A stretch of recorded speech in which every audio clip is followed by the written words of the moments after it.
My husband handed me a first-class ticket to Paris for our 5th anniversary and kissed my forehead. An hour later, as I rolled my suitcase down the driveway, my neighbor grabbed my arm. She looked dead into my eyes and whispered to pretend I forgot my passport and go hide in my master bathroom for 15 minutes. I trusted her, and I did. What I heard through that bathroom door dismantled my entire marriage in less than 60 seconds. My name is Madeline. I am 34 years old, and I work as a forensic accountant. I spend my life uncovering financial fraud, but I never expected to find the biggest con artist living inside my own home. Before I continue this story, let me know where you are watching from in the comments below. Hit the like button and subscribe if you have ever trusted the wrong person and had to use your brain to get yourself out of a nightmare. It was a crisp Friday morning in our upscale Seattle suburb. David and I were standing in the grand foyer of the home my grandfather had left me. It was a stunning property worth over $1.5 million, fully paid off and legally mine before we ever got married. David was 35 and a vice president of sales at a mid-sized firm. He was always perfectly groomed, always charming, and always obsessed with how things looked from the outside. He handed me my sleek silver suitcase with a smile that could sell a freezing man a bag of ice. "Have an amazing weekend in Paris, Maddie," he said, smoothing down the collar of his expensive polo shirt. "You work so hard tracking down missing money for your clients. You deserve a break. Drink some wine for me." I smiled back, feeling a rush of affection. A surprise solo trip to France seemed like the ultimate romantic gesture for our 5-year anniversary. He said he had huge deals to close and could not join me, but he wanted me to be spoiled. I hugged him tight, completely unaware that his heart was racing not out of love, but out of pure criminal anticipation. I stepped out into the morning air and started walking down the long driveway toward the waiting town car. The neighborhood was quiet except for the sound of my suitcase wheels clicking against the pavement. That was when Nancy appeared. Nancy was a 60-year-old retired paralegal who lived next door. She missed nothing. She spent her days tending to her prize-winning roses and keeping a razor-sharp eye on everything that happened on our street. I waved at her, but she did not wave back. Instead, she walked briskly over to me, grabbing my wrist with surprising strength. She pulled me close so the driver could not hear. "Do not get in that car," she whispered, her grip tightening. "Tell the driver you forgot your allergy medication and send him away. Walk around to your back door, sneak inside, and lock yourself in your master bathroom. Do not make a sound. Wait 15 minutes. I stared at her. My heart immediately started pounding against my ribs. "Nancy, what are you talking about?" I asked, my voice trembling. "I am going to miss my flight." Nancy squeezed my wrist harder, her eyes deadly serious. "Madeline, I worked in a law firm for 40 years. I know a setup when I see one. I just saw a very shady-looking van parked 2 streets over, and the people inside are waiting for you to leave. Go hide in your bathroom and you will understand everything." There was something so terrifyingly certain in her voice that my analytical brain took over. I let go of my suitcase and walked over to the driver. I handed him a $50 bill, apologized profusely, and told him I had a family emergency and had to cancel the ride. I watched his car disappear down the street before I picked up my bag and tiptoed around the side of the house. I used my hidden spare key to open the back patio door, wincing at every tiny squeak of the hinges. The house was completely silent. I left my suitcase in the laundry room, took off my heels, and crept upstairs in my bare feet. My forensic accountant instincts were screaming at me. I was trained to look for anomalies, and suddenly, my perfect morning felt entirely staged. I slipped into the master bathroom, stepping into the large walk-in shower and pulling the heavy frosted glass door shut. I sat down on the cold marble floor, pulling my knees to my chest. The darkness of the bathroom felt suffocating. I checked my watch. 10 minutes passed. My mind raced with terrible possibilities. Was he cheating? Was another woman about to walk into my bedroom? Then, right at the 15-minute mark, the heavy oak front door downstairs slammed open. I held my breath. I heard loud footsteps echoing in the foyer, but it was not just David. There were multiple people walking inside, laughing and talking loudly. I pressed my ear against the cold wooden door of the bathroom. The acoustics in my house carried every sound from the grand foyer straight up the sweeping staircase. I recognized the sharp, shrill laugh of my mother-in-law, Brenda, immediately. Following close behind her was the heavy stomping of my sister-in-law, Rachel, and the booming voice of her husband, Jamal. Jamal was an arrogant tech bro who had burned through millions in investor capital for a startup that produced absolutely nothing. Mixed in was the deep, gravelly tone of a man I had never heard before. David spoke up, his voice echoing off the marble floors. "All right, everyone, keep it down," he said, sounding giddy. "She is on her way to the airport, but we do not want the neighbors getting suspicious. Grab a glass. I am opening the Bollinger." I heard the distinct pop of a champagne cork, followed by the clinking of crystal flutes. My stomach twisted into a tight knot. Why were my husband and his family drinking my vintage champagne at 9 in the morning? To David, Brenda announced, her voice dripping with pride. "Finally taking control of this marriage. I told you from the beginning that cold auditor was no good for you. She thinks she is so superior because her grandfather handed her this house. Well, today we take back what should belong to this family." I clamped my hand over my mouth to stop my gasp. Brenda had always hated me. She resented my career, my independence, and my refusal to fund Rachel's shopping addictions. But hearing her openly celebrate my absence in my own home felt like a physical blow. Rachel chimed in next, her voice whiny and entitled. "It is about time, David. Do you know how humiliating it is that my brother lives in a mansion while Jamal and I rent a condo? Plus, Jamal really needs this cash infusion by Monday. The investors are threatening to call the federal authorities." I closed my eyes. The financial pieces started snapping together in my mind. Jamal had been dodging fraud allegations for months. He lied about his prototypes and investors were demanding their money back immediately. "Relax, babe," Jamal said confidently. His footsteps paced across the hardwood floor. "Once this home equity line of credit clears on Monday, my company will be fully funded again. I will pay David back with interest when the next round of capital comes in. You just make sure this paperwork is bulletproof, Dave. I cannot afford delays." "Do not worry, Jamal," David replied, his tone slick. "That is exactly why I brought Greg here. Greg is a highly recommended public notary. Or at least he has the stamp of one." The unfamiliar, gravelly voice chuckled. "For $5,000 cash, I am whatever you want me to be, David. Just show me where the wife needs to sign, and I will stamp it official. But you better be absolutely sure she is not coming back. If the bank calls her to verify the loan, we are all going to federal prison." "She is not coming back," David laughed cruelly. "Her flight to Paris takes off in exactly 40 minutes. She will be over the Atlantic without cell service for the next 11 hours. And here is the best part. As soon as her plane is in the air, I am calling the credit card companies to report her cards stolen. I am freezing every joint account we have. She will land in France with no money, no return ticket, and no way to contact the bank before Monday morning." My blood ran ice cold. This was not just a betrayal. It was a highly coordinated financial assassination. My own husband was planning to strand me in a foreign country without a single dollar to my name, just so he could forge my signature and steal $800,000 against the equity of my house. He was willing to destroy my credit, my career, and my entire life to bail out his incompetent brother-in-law. "And then what happens when she finally gets back?" Rachel asked eagerly. "I will serve her with divorce papers the second she lands," David sneered. "I will tell the judge she abandoned the marriage and fled the country with another man. She will be so busy fighting the divorce she will not even notice the equity loan until the money is already washed through Jamal's company. Now hand me that pen. Let us make me a rich man today."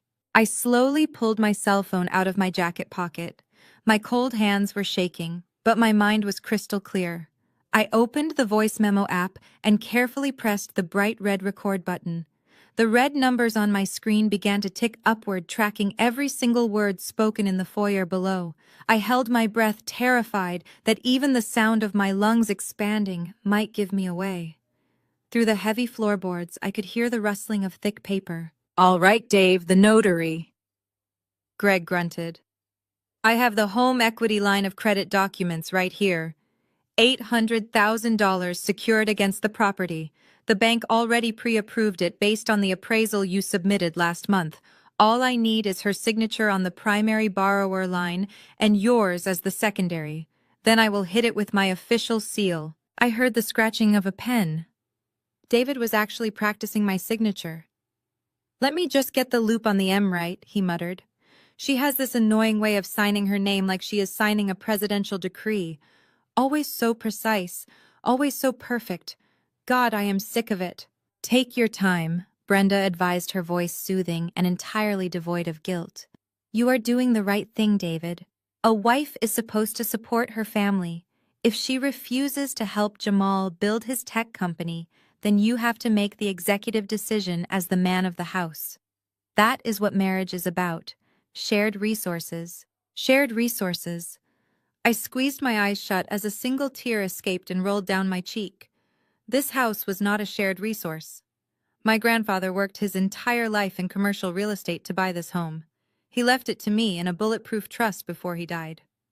David and I signed a strict prenuptial agreement specifically to protect this asset. But a prenup meant nothing if my own husband was willing to commit federal mortgage fraud to bypass it.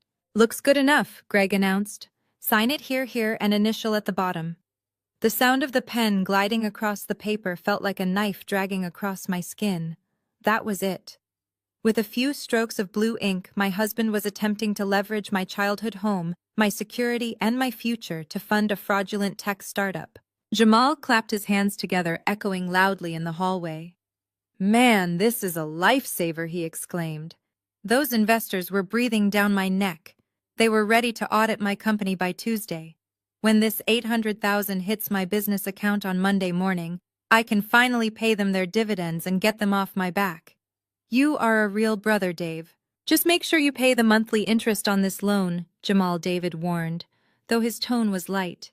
If the bank does not get their payments, they will foreclose on the house. Not that I care if she loses it, but I do not want my credit ruined since my name is on the secondary line. Rachel scoffed loudly. Oh, please. Even if the house goes into foreclosure, who cares? It is too big for the two of you anyway. She can go live in a normal apartment like the rest of us. It is completely unfair that she gets to live in luxury just because her grandfather died. She did not earn this house. We actually need this money to survive. I wiped the tear from my face. The sadness was gone, completely vaporized by a sudden, blinding rage. My analytical mind kicked into high gear. They were so confident in their ignorance. Rachel thought they were just taking out a loan. She did not realize that wire fraud, identity theft, and forging a mortgage document were federal felonies carrying massive prison sentences. As a forensic accountant, I knew exactly how banking compliance departments operated. Every forged signature and electronic submission leaves a permanent digital footprint. They were handing me the exact ammunition I needed to destroy them all. There it is, Greg said. Stand back. A heavy mechanical thud echoed through the house, then another, and a third. It was the sound of the fake notary stamp hitting the pages, making the forged documents look perfectly legal. Done deal, Greg said, his voice thick with satisfaction. I will file these electronically with the county clerk through my backdoor portal. The bank will process the wire transfer first thing Monday morning. I need my $5,000 now. I have an envelope of cash right here, David replied. Thanks, Greg. You are a lifesaver. Now everyone drink up. I have a flight to track. The second her plane crosses the Atlantic, I am calling the fraud department at all our credit card companies. I am going to report her card stolen and freeze our joint checking account. I want her completely stranded when she lands in Paris. Let us see how smart and independent she feels when she is begging on the streets of France. The group erupted into cruel laughter. I stared at my phone screen. The recording was at exactly 14 minutes and 20 seconds. I carefully hit the stop button and saved the audio file to my secure cloud drive. I had heard enough. It was time for the forensic auditor to go to work. I had heard enough. It was time for the forensic auditor to go to work. But before I could even stand up, the voices downstairs shifted into an even darker territory. I pressed my ear against the door again, realizing that the depths of their cruelty had not yet been fully exposed. Jamal let out a heavy sigh that echoed up the stairs. Man, you have no idea how close I was to wearing an orange jumpsuit, he said, his voice dropping its previous bravado. The Securities and Exchange Commission sent a formal inquiry to my office on Wednesday. Those investors did not just complain, Dave. They hired a forensic accounting firm to audit my corporate books. If I do not have that $800,000 sitting in the company account by Monday morning, the feds are going to see that I used their seed money to buy my Tesla, rent my penthouse, and cover Rachel's endless shopping sprees. It is textbook wire fraud. They were going to indict me. Rachel chimed in, her tone devoid of any empathy. Well, it is not your fault the tech market is so slow right now, Jamal. You had to keep up appearances to attract funding. Madeline owes us this money anyway. She sits on her high horse, constantly looking down at us, like we are worthless peasants, just because she makes a ridiculous corporate salary. It is about time her precious house did some actual good for this family. Her twisted sense of entitlement was staggering. She was fully justifying federal embezzlement simply because she felt insecure about my career. And what exactly is your endgame with the divorce? David Brenda asked, her heels clicking against the marble floor. You cannot just lock her out. She is a stubborn woman. She will fight you tooth and nail when she gets back from France. David laughed, a cold, sharp sound that made my skin crawl. That is the beauty of it, Mom. I am not just locking her out. I am filing an emergency ex parte order on Monday morning. I have already drafted the affidavit. I am telling the judge that she has been exhibiting erratic behavior, emptying our joint accounts and fleeing the country. By the time she figures out her credit cards are canceled mid-flight, she will land at Charles de Gaulle with €0 and a deactivated phone. I am cutting off her cellular data plan right after takeoff. Brenda gasped. Oh, David, that is truly brilliant. But how will she get home? She will not, David replied smoothly. She will have to beg the embassy for a loan which takes days to process. Meanwhile, she misses work on Monday and Tuesday, giving me grounds to contact her firm and tell them she has suffered a mental breakdown. By the time she finally drags herself back to Seattle, she will be unemployed, locked out of her own home, and facing an at-fault divorce. And because she abandoned the marital home under suspicious circumstances, my lawyer says I can petition for spousal support. A sick feeling washed over me. He did not just want to steal my equity. He wanted to destroy my professional reputation, my livelihood, and my sanity. He had weaponized my anniversary trip to execute a perfect financial murder. The level of premeditation was chilling. He had thought of every angle, every vulnerability, and every way to inflict maximum damage. Well, I say good riddance, Rachel announced, her voice echoing with malice. Maybe being homeless in Paris will teach her some humility. Now pour me another glass of that champagne. We should toast to your new bachelor life, Dave. Hear, hear, Jamal agreed. To David the mastermind, and to my tech startup. Monday morning, we are all going to be rich. Glasses clinked again. I sat on the bathroom floor, pulling my knees tight to my chest. The betrayal was so absolute, so profoundly evil, that I did not even feel the urge to cry anymore. The tears had completely dried up, leaving behind a cold, hardened resolve. They were drinking my champagne, celebrating my engineered destruction, and banking on the assumption that I was a weak, helpless woman who would simply panic and collapse when her credit cards declined in a foreign country. They had made one fatal miscalculation. They forgot what I do for a living. I dissect complex financial crimes, track hidden assets, and tear apart fraudulent spreadsheets. I was not a victim waiting to be slaughtered. I was the apex predator. All right, everyone, drink up and clear out, David commanded. I need to get to the bank to drop off the initial processing fee, and then I have a phone call to make to Visa and MasterCard. Let us go. The heavy oak door slammed shut, echoing with a finality that shook the floorboards beneath me. I waited another 60 seconds, listening to the engine of Rachel's SUV roar to life and fade down the street. The house fell into a sickeningly quiet stillness. I was alone, but I could not stay here. David could realize he forgot something and turn back. I had to vanish. The master bathroom had a large frosted window that opened out onto the sloping roof of the sunroom. From there, it was a short drop to the backyard trellis. I grabbed my carry-on bag, which held my work laptop and my emergency cash. I pushed the window up, wincing at the metallic scrape of the track. The cool Seattle morning air hit my face as I squeezed through the frame. I slid down the gentle slope of the roof, the shingles scraping my bare feet. I had left my shoes downstairs in the laundry room to avoid making noise.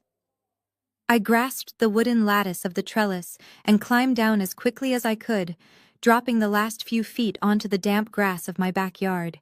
I sprinted across the lawn toward the wooden gate that opened into the back alley. As soon as I unlatched it, I saw her. Nancy was sitting in her silver sedan, the engine idling quietly. She rolled down the passenger window, her sharp eyes scanning my face. "Get in," she commanded. I threw my bag into the footwell and climbed into the passenger seat, locking the door behind me. I was panting, my heart hammering a frantic rhythm against my ribs. Nancy put the car in drive and pulled away from my house, steering us through the maze of suburban streets. "You look like you just saw a ghost." "Madeline," she said, keeping her eyes on the road. "I did not see a ghost, Nancy," I replied, my voice completely devoid of emotion.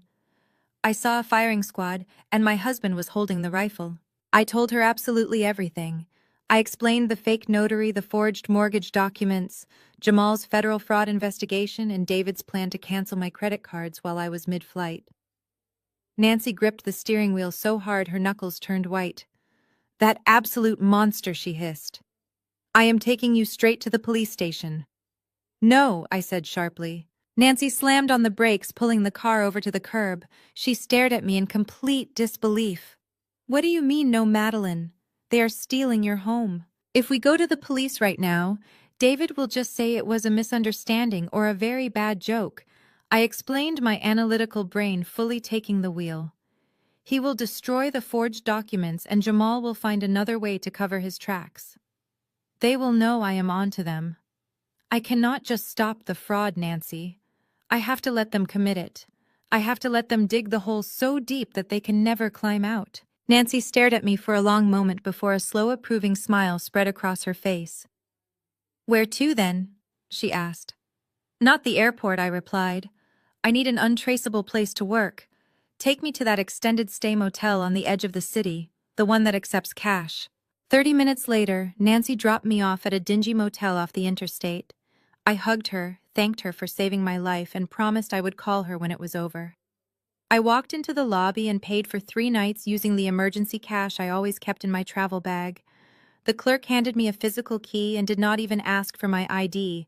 Room number 12 was small, smelling faintly of stale smoke and bleach, but it had a desk and a working internet connection. That was all I needed. I locked the deadbolt and pulled the heavy blackout curtains shut. I sat down at the chipped wooden desk and opened my laptop. The screen illuminated the dark room, casting a harsh blue light over my face.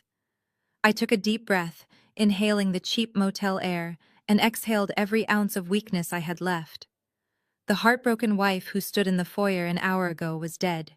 In her place was a senior forensic auditor with a decade of experience tearing apart white-collar criminals.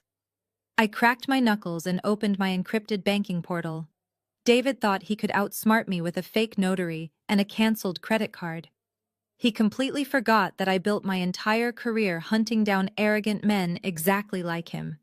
It was finally time to follow the money and expose their lies. My fingers flew across the keyboard, bypassing the standard consumer login page of our bank and routing directly through the secure access portal I used for my corporate investigations.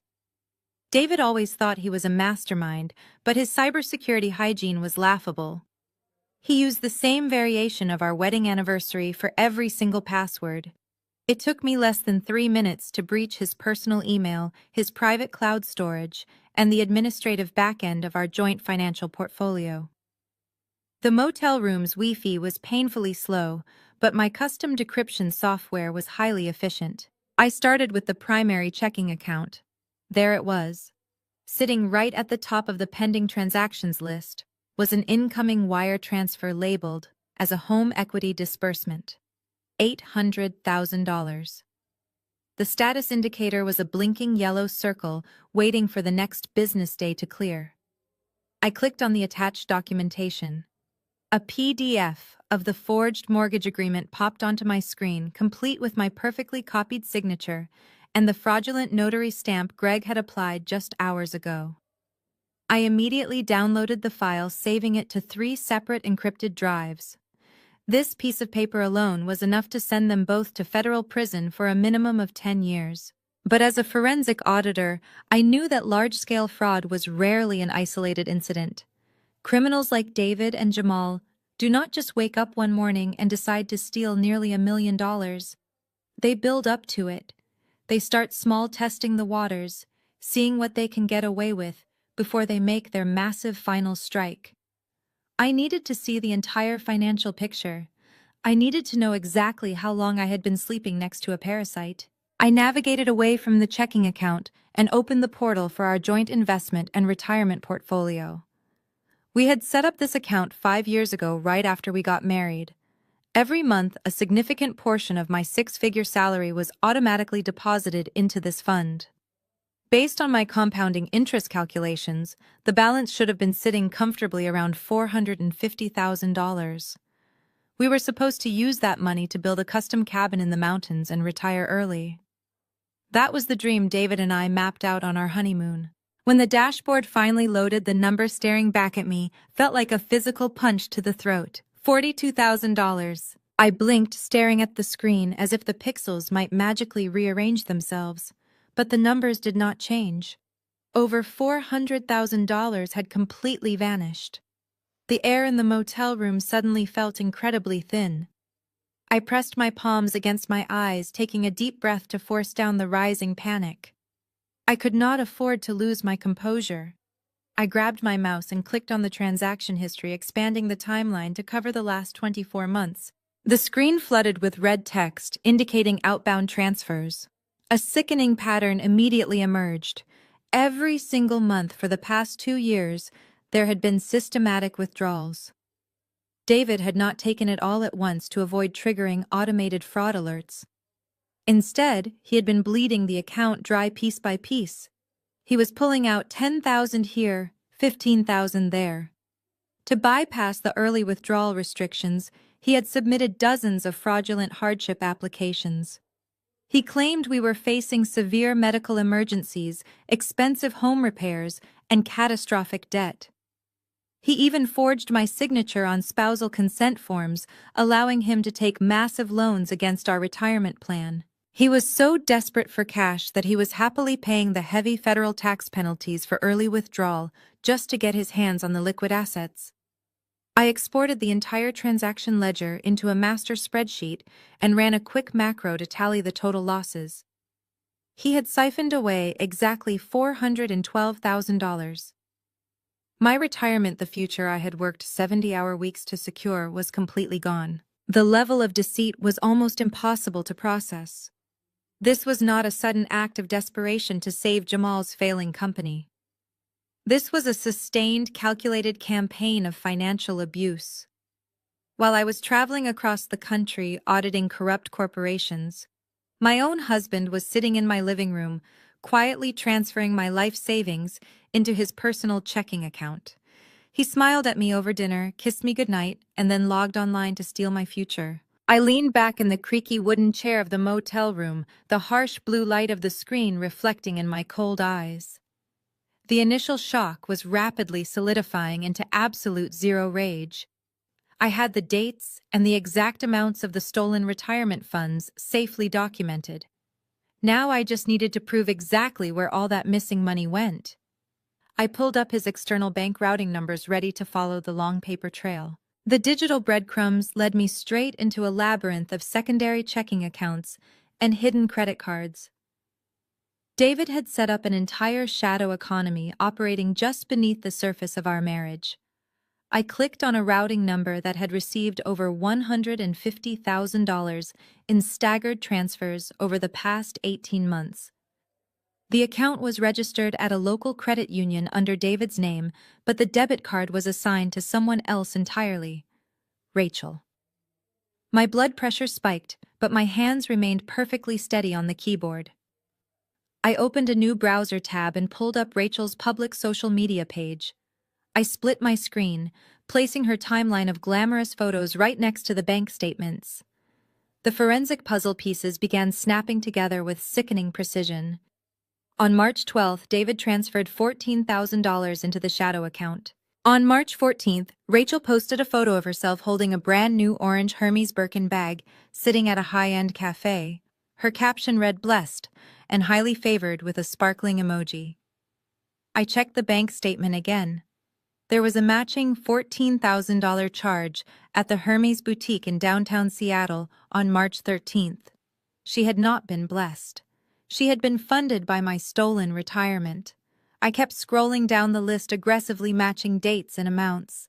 $7,000 transferred in May correlated perfectly with her luxury vacation to Cabo San Lucas. $5,000 in July covered her custom diamond tennis bracelet. Every time Rachel strutted into family dinners flaunting her latest designer purchase and making snide remarks about my boring corporate wardrobe, she was literally wearing my life savings. She was wearing the mountain cabin David and I were supposed to build. The financial autopsy did not stop with Rachel. I dug deeper into the ledger and traced another recurring outbound wire of $1,500 a month. It was an auto-pay setup going directly to Tesla Financial Services. I cross-referenced the account number and hacked into the payment portal to find the lease agreement. The car was registered to Jamal. This was the exact same matte black Model S he drove to our house every Sunday for family dinners. It was the same car he leaned against in our driveway while giving me unsolicited advice about how to take risks and be an entrepreneur instead of a mindless corporate drone. He had boldly boasted to everyone that his startup was doing so incredibly well, he paid for the luxury vehicle in pure cash. In reality, my husband was quietly bleeding our joint retirement assets to cover the expensive lease, just to keep up the pathetic illusion of Jamal's success. They were actively using me as their personal automated teller machine, while treating me like an uninvited guest in my own home. But the absolute most devastating discovery of the night was not the staggering amount of stolen money itself. It was the transaction notes attached to the smaller digital payments. David had used a popular mobile payment application to send Rachel smaller increments of cash for her daily expenses and beauty treatments. The application required a memo line for each and every transfer. Reading those short memos made my stomach turn into a tight knot. One note attached to a $2,000 payment read, "Hush money, so you do not tell her." Another for $500 simply said, "A withdrawal from the ATM." A third payment for $800 read, "Buying your silence about the blonde." That last memo made my fingers freeze over the keyboard. The blonde.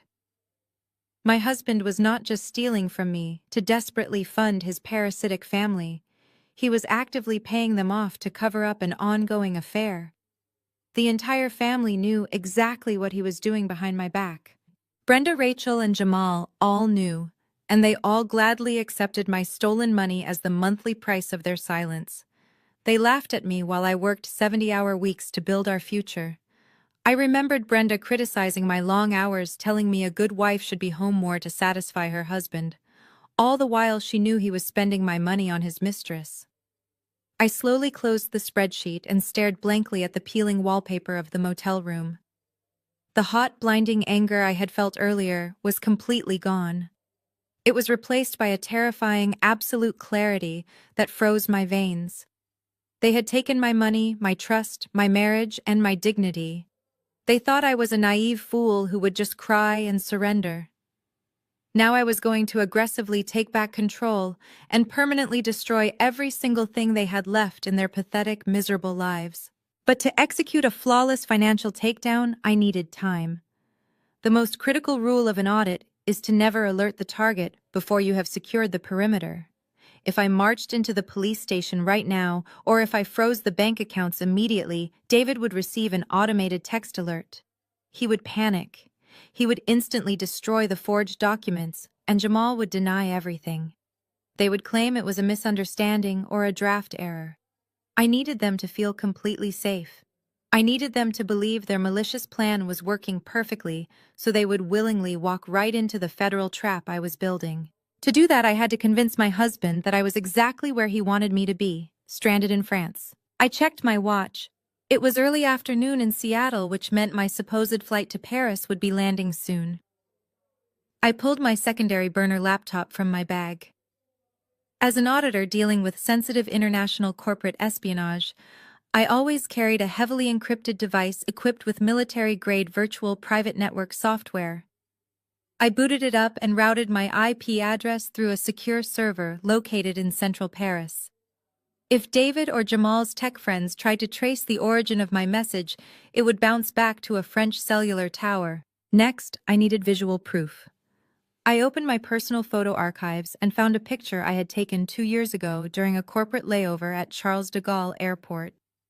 It was a simple shot of a coffee cup next to a croissant, with the distinct terminal architecture in the background.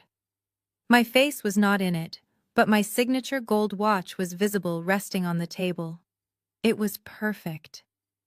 I opened my photo editing software and carefully stripped the original metadata from the image file. I manually rewrote the exchangeable image file format data, embedding today's date and the exact current time in Paris. I even adjusted the digital noise and lighting levels slightly so the image compression would look completely natural when transmitted over a cellular network. I transferred the scrubbed and backdated photo to my cell phone. My hands were perfectly steady. I opened my text message thread with David. The last message he had sent me was from this morning. "Have a safe flight, honey. I love you so much." The sheer hypocrisy of those words staring back at me on the screen made me want to throw the phone across the room. Instead, I attached the doctored photo of the French terminal. Underneath the image, I typed a short and sweet message. "Arrived safely. The flight was long, but the coffee here is already making up for it. I love you." I hovered my thumb over the send button. This was the point of no return. The moment this message delivered, the countdown to their destruction officially began. I pressed send. A small blue checkmark appeared indicating the message was delivered. A few seconds later, the indicator changed to show that David had read it. I could picture him sitting in our house, or perhaps at a fancy restaurant with his family laughing at his phone. He probably showed the picture to Brenda and Rachel, gloating about how oblivious I was. He was likely dialing the credit card companies at this exact moment, acting like a concerned husband reporting his wife's card stolen to freeze my accounts. He was falling right into the snare. I did not wait for his reply. I immediately held down the power button on my cell phone and watched the screen go entirely black. I popped the protective case off, removed the SIM card, and snapped the small piece of plastic in half. I tossed the broken pieces into the motel trash can. I was now officially off the grid. As far as David knew, his plan was a total success. He would assume my phone died or that my cellular data was successfully deactivated by his calls to the provider. He would spend the rest of the weekend celebrating his massive payday, unaware that he was dancing on a financial landmine. I turned my attention back to my glowing laptop screen. The decoy was now set. The targets were completely comfortable and unaware. Now I had exactly 48 hours to build the federal case that would end their freedom.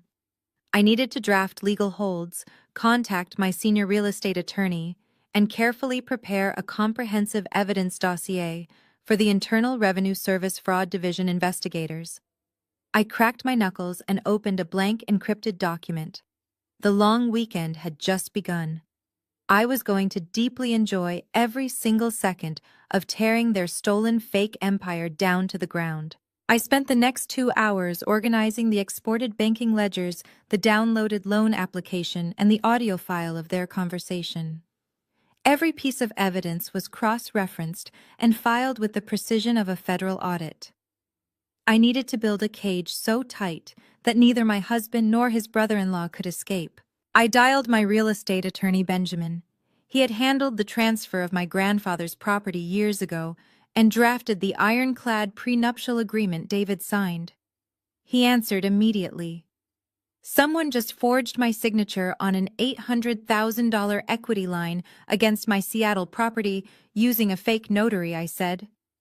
They submitted the paperwork electronically to the lender this morning. Madeline, that is a massive federal offense, Benjamin said. I am filing a fraud alert with the county clerk right now. We will contact the bank and freeze the application before underwriting looks at it. No, do not block the application, Benjamin, I commanded. I want the bank to approve it. If that loan originates, the bank places a lien on your property. You could lose the house. I reviewed the digital application David submitted, I explained. He forged my signature as the primary borrower, but listed himself as the secondary guarantor, using his own social security number to push the approval through. If we freeze the application, the bank rejects it, and David walks away. But if we let the loan originate, and then report the primary signature as a proven forgery, the bank will invalidate my liability. Because David's signature is legitimate and tied to his personal social security number, the bank will hold him entirely responsible for the fraudulent debt, Benjamin realized. He will owe them $800,000. Exactly. I will send you the audio recording of the forgery taking place. Draft the fraud affidavits, but do not submit them to the bank's legal department until Monday morning at 9 o'clock. Let the loan process over the weekend. Let David hang himself. The first trap was set. Now I needed to handle Jamal and his failing tech startup. I dialed my contact at the Internal Revenue Service Criminal Investigation Division. Special Agent Carter and I had worked together on several high-profile corporate embezzlement cases. She knew my strict reputation for delivering absolute bulletproof evidence. Carter speaking, she answered. It is Madeline, I said. I have a wire fraud and money laundering case for you, but it is highly personal. My brother-in-law is attempting to use an $800,000 fraudulent mortgage loan to cover up missing investor capital in his tech startup. The wire transfer is scheduled to hit his corporate business account first thing Monday morning. Agent Carter did not ask questions about my well-being. She knew I only cared about the hard numbers. Send me the routing information and the evidence of the original investor fraud, she instructed. I can have a federal magistrate issue a freeze order on his corporate accounts right now. I sent her the encrypted files. I need a massive favor, Carter, I said. Do not block the incoming wire transfer from the bank. Let the money leave the mortgage lender and hit his startup account. I want the deposit to register on his official ledger. But I need you to place a hard federal lock on his outbound transfers. He cannot be allowed to withdraw a single cent. So you want him to see the money arrive, but he cannot touch it, Carter clarified. I want him to stand in front of his angry investors on Monday morning thinking he has the cash to pay them off, I replied. I want him to log into his portal and find out his entire company has been seized by the federal government for money laundering. Consider it done, Madeline Carter said. The trap will spring the second that wire clears. I ended the call and leaned back in my chair. The architecture of their ruin was now fully in place. David was legally bound to a massive fraudulent debt that would destroy his credit and send him to prison. Jamal was about to have his company seized by the IRS, leaving him totally exposed to the investors he had stolen from. The $800,000 would be safely locked in federal escrow, completely untouchable. Outside, the sun was setting, casting long shadows across the parking lot. Back in Seattle, David was celebrating his flawless plan to strand me in Paris. He thought he was a mastermind who had finally outsmarted his rigid, calculating wife. He had no idea the trap had already closed around his ankles. I closed my laptop and finally allowed myself to rest. Monday was going to be a spectacular day. I woke up late on Saturday morning feeling refreshed despite the lumpy motel mattress. The profound clarity of knowing exactly what I had to do wiped away any lingering exhaustion. I spent daylight hours organizing digital files into secure folders, categorizing evidence by federal statute violations. By the time the sun dipped below the highway horizon, casting neon motel signs into my room, it was Saturday night. I made a cup of cheap instant coffee and booted up the burner laptop to check my secure email server. If my husband followed his predictable narcissistic playbook, he would not be able to resist taking a victory lap. I was right. Sitting at the top of my inbox was a lengthy email from David sent just an hour ago with the subject line, "Official Notice of Separation." I clicked open the message, taking a sip of the bitter coffee. The sheer audacity of his words was staggering. He carefully crafted the email not just to hurt me, but to leave a documented paper trail portraying himself as the devastated, innocent victim. Madeline. The email began. I cannot believe I am writing this, but your erratic, deceitful behavior has left me no choice. When I called the credit card companies today to check on a suspicious charge, they informed me your cards were flagged for international fraud. I was worried sick until a mutual friend told me they saw you boarding that flight to Paris with another man. To think I bought you that ticket for our anniversary only for you to use it to run away with your lover, it is absolutely disgusting. I laughed out loud at the screen. The mutual friend was a complete fabrication. He was establishing a fake narrative to justify why he froze all my financial lifelines. He was preemptively building his defense for the divorce courts, painting me as an adulterous wife, abandoning the marital home. The email continued, plunging deeper into his delusion. Because you chose to abandon our marriage and drain our joint accounts to fund your secret life, I instructed my attorney to file for an immediate at-fault divorce on Monday morning. I am also filing an emergency motion for exclusive use of the marital residence. Do not attempt to return to the house. The locks have already been changed. David wrote, his arrogance bleeding through the digital text. I boxed up your personal items and left them in the garage. Since the house requires extensive upkeep that you are no longer contributing to, I am taking full control of the property management. My mother and sister will be moving in temporarily to help me maintain the estate during this difficult transition. You are hereby officially notified to vacate the premises. If you step foot on my property, I will call the police and have you arrested for trespassing. Have a nice life in France. I hope he was worth it. My property. The estate. He was talking about the house my grandfather built. The house legally protected entirely under my name. David convinced himself the forged loan magically transferred ownership to him.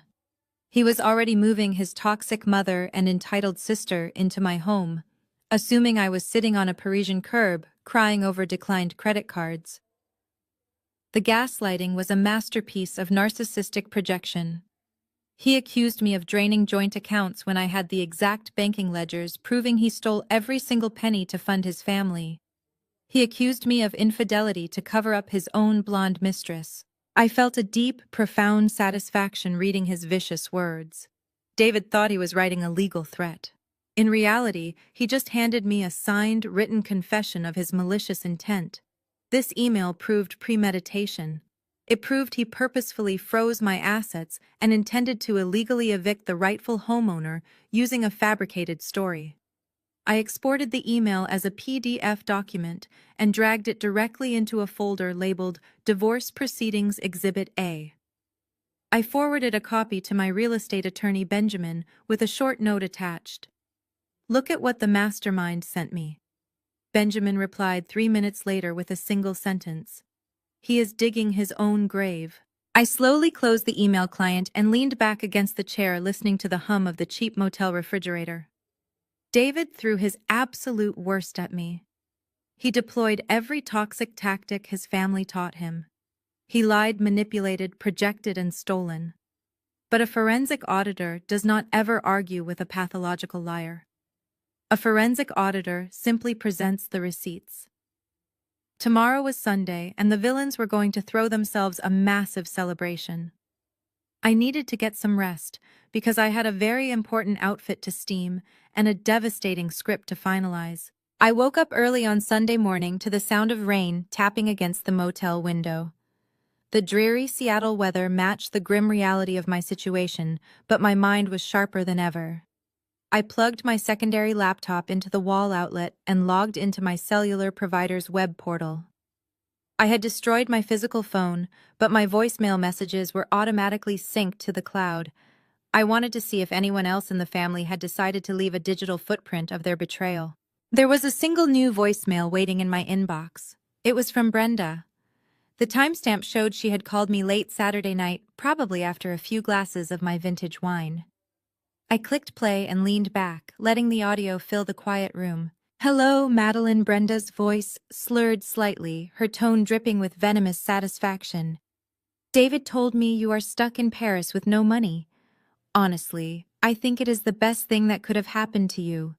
Maybe begging on the streets will finally teach you some respect for the family you married into. I listened as her malicious laughter echoed through the laptop speakers. She sounded so triumphant, so utterly convinced that I was defeated. She was sitting in my living room drinking my liquor and celebrating my demise. You always thought you were better than us. Brenda continued, her words slurring together. You and your high-paying job and your perfect little spreadsheets. You are nothing but a soulless calculator, Madeline. You have no warmth, no heart, and no concept of loyalty. A real wife would have gladly handed over her assets to help her brother-in-law succeed, but you were too selfish. So David had to take matters into his own hands. And I am so proud of him for finally putting you in your place. My jaw tightened, but I did not stop the recording. I needed her to keep talking. I needed her to hang herself with her own words. This was the true face of the woman I had tried so hard to please for 5 years. We never liked you, Brenda confessed, her voice lowering into a cruel whisper. From the day David brought you home, I knew you were wrong for him. You were too independent, too stubborn. I told him to find a woman who understood her place, but he wanted the girl with the rich grandfather. Well, now, we have the house, the money, and the freedom. Do us all a favor and stay in Europe. If you come back here, we will make your life a living hell. Goodbye, Madeline. Enjoy the French pavement. The recording clicked off, leaving the motel room in total silence. I sat there for a long moment, letting the sheer toxicity of her words wash over me. Brenda had not just called to insult me. She had called to claim victory. She had officially admitted on a recorded line that she knew David took matters into his own hands regarding my assets. She knew about the fraudulent loan and she actively encouraged it, in the eyes of the law that made her a co-conspirator to federal wire fraud. I felt a cold smile stretch across my face. They were making this entirely too easy. Every time they opened their mouths, they handed me another piece of admissible evidence. I downloaded the audio file and ran it through a quick enhancement software to isolate the background noise. Behind Brenda's slurred insults, I could hear the faint sound of Rachel and Jamal laughing in my kitchen. They were all there celebrating their grand heist. I saved the enhanced audio file into a new folder labeled Co-Conspirator Confessions. I backed it up to 3 separate encrypted drives and emailed a copy directly to Agent Carter at the Internal Revenue Service. I added a brief note explaining that the target's mother had just confessed to prior knowledge of the financial crimes. Carter would have a field day adding conspiracy charges to their impending indictments. Brenda was going to learn exactly how warm a soulless calculator could be when tallying up federal prison sentences. With the digital evidence fully secured, I turned my attention to the physical preparations. I needed hard copies of everything for the grand finale. I drove to a 24-hour print shop 2 towns over, paying in cash to use their secure business center. I printed the forged mortgage application, the bank transfer logs, the timeline of David's retirement thefts, the Hermes receipts, the Tesla lease agreement, and the screenshots of Rachel's social media posts. I organized the documents into sleek black leather binders, creating a comprehensive portfolio of their destruction. Each binder was labeled with the names of the guilty parties. I printed extra copies for the local police, for the federal agents, and for the investors Jamal was planning to lie to tomorrow morning. By the time I returned to the motel room, it was late Sunday afternoon. My trap was fully loaded and the safety was officially off. I hung my sharpest navy blue power suit on the closet door and carefully steamed out every single wrinkle. I wanted them to see exactly who they had underestimated. Tomorrow I was not just going to confront them. I was going to financially execute them in front of an audience. Sunday afternoon arrived with a break in the rain, the weak Seattle sun managing to pierce through the gray clouds. I sat on the edge of the motel bed, surrounded by my neatly organized black binders.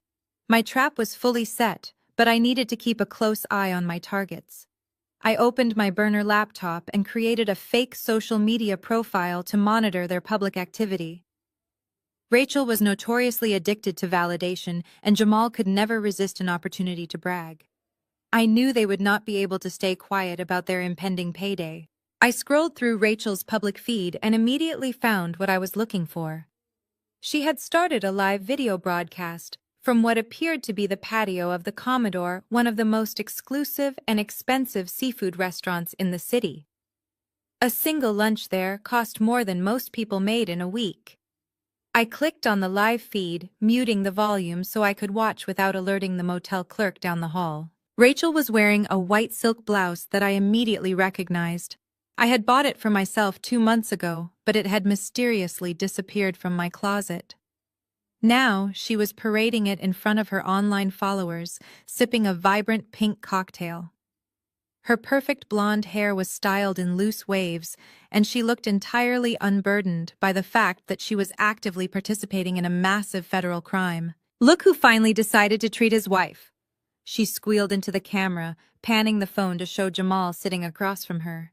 Jamal was leaning back in his chair wearing a designer watch and a smug expression. He waved at the camera, his teeth bright against his dark skin. "When you grind as hard as I do, baby, you get to reap the rewards," he said loudly, making sure the people at the tables next to them could hear. I turned the volume up slightly, my professional curiosity getting the better of me. I wanted to hear exactly how he was spinning his fraudulent bailout. Jamal took the phone from Rachel, turning the camera to focus solely on himself. "To all my followers out there grinding in the tech space, listen up," he announced, his voice booming with fake authority. "I know the rumors have been swirling. I know the haters have been saying my startup was going under. But I am here to tell you that true visionaries never quit. As of this weekend, I have officially secured a massive angel investment to fully fund the next phase of our development." He paused, taking a slow, dramatic sip of his drink. He was putting on a performance, playing the role of the misunderstood genius who had finally triumphed. $800,000, he bragged, the number echoing through the restaurant. "That is what belief looks like. We are fully capitalized. So to all the doubters and to the investors who lacked faith, watch what happens next. Tomorrow morning we are hosting an exclusive press conference and launch party to celebrate this new capital injection. It is going to be epic." I watched the screen, my expression completely blank. He was actually going to hold a press conference. He was going to stand up in front of the local media, his peers, and his angry original investors to publicly claim the stolen money as legitimate venture capital. He was wrapping a bow around his own indictment. Rachel leaned into the frame, resting her chin on Jamal's shoulder. "We are just so blessed," she chimed in, her voice dripping with artificial sweetness. "And to anyone out there who ever doubted us or tried to hold us back, well, karma is a funny thing. Sometimes the people who refuse to help you end up losing everything they have." The audacity was breathtaking. She was directly referencing me gloating about the fact that I was allegedly broke and stranded in Paris while she drank cocktails funded by my stolen retirement. They truly believed they were untouchable. They thought the $800,000 was already theirs, safely moving through the banking system to Jamal's corporate account. I took a screenshot of the video feed, making sure to capture the timestamp and Jamal's face as he bragged about the specific amount of the loan. This was more than just a narcissistic display. It was a public admission of receiving the exact amount of the fraudulent transfer. I saved the image and emailed it directly to Special Agent Carter with the subject line, "The suspect is currently boasting about the stolen funds on a public live stream. He plans to host a press conference tomorrow morning to announce the capital." Carter replied less than 2 minutes later. "Perfect timing, Madeline. The federal freeze order on his corporate account was just finalized by the magistrate. The wire transfer will hit his ledger at 9 a.m. tomorrow, but the outbound lock is impenetrable. He will not be able to buy a cup of coffee with that money. Let him throw his party. We will be there to celebrate with him." I closed the laptop, shutting off Rachel's obnoxious laughter. The pieces were moving exactly as I had calculated. Tomorrow morning, Jamal's grand illusion would shatter in the most spectacular and public way possible, and I was going to have a front row seat. I kept my eyes glued to the screen as the live broadcast continued. Jamal adjusted the collar of his expensive linen shirt and leaned closer to the camera lens. His face was flushed with the expensive alcohol, and the intoxicating high of his own perceived brilliance. I want to send a very special shout-out to my early seed investors. He sneered, his voice dripping with condescension.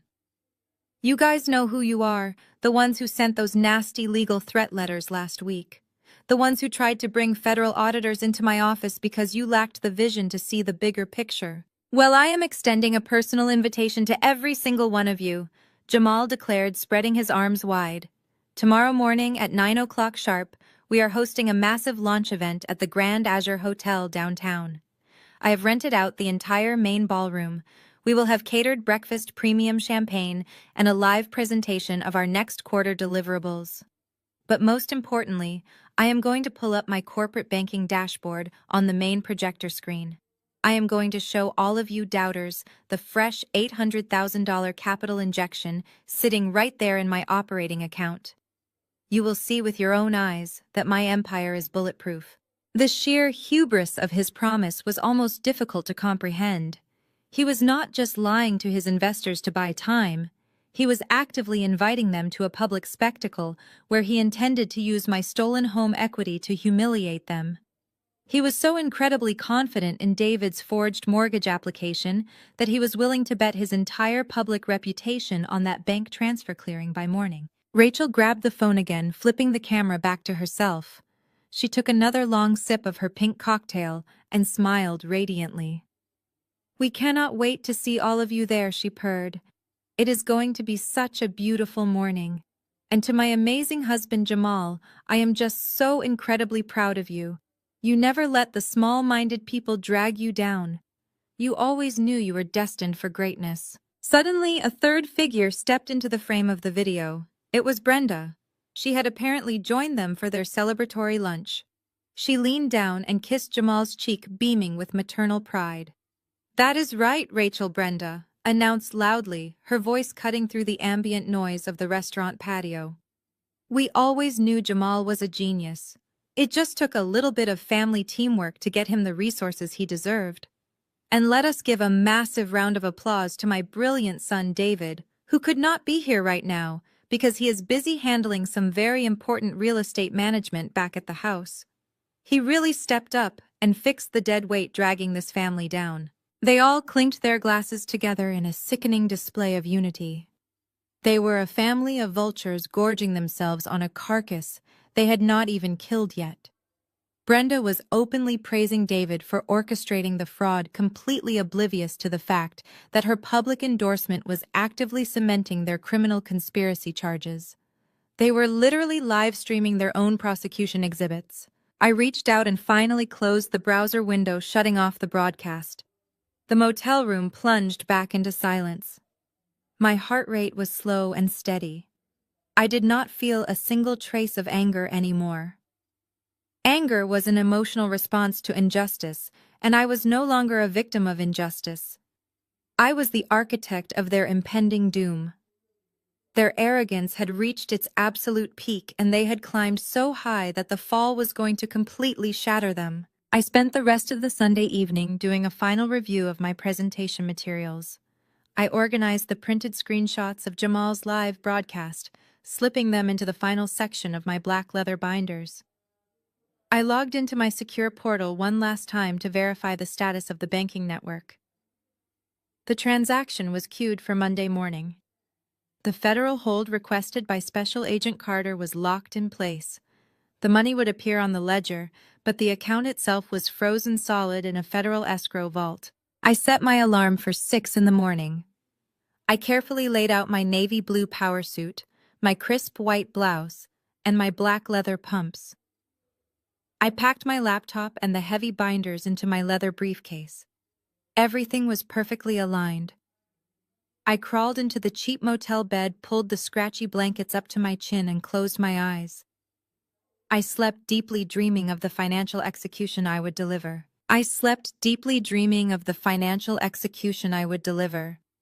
But my internal clock woke me up at exactly 2 in the morning.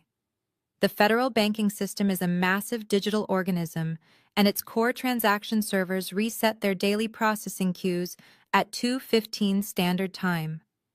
This was the exact window I needed to finalize the ultimate financial kill switch. I sat up in the dark motel room, kicked off the scratchy blankets, and opened my burner laptop one last time. The screen illuminated the shadows, casting a harsh blue glow across the black leather binders stacked on the desk. I routed my connection through the secure virtual private network and accessed the mortgage lender's administrative portal. I had a backdoor access code provided by my forensic accounting firm for auditing purposes. I navigated to the pending transactions queue and found the $800,000 home equity line of credit. The status indicator had shifted from pending to processing. The funds were actively moving out of the lender's reserve and entering the federal wire system. Now, I had to ensure the liability landed squarely on my husband's neck. When David forged my signature, he made a catastrophic structural error. He listed me as the primary borrower to leverage the equity of my house, but the bank required a secondary guarantor because the loan amount was so massive.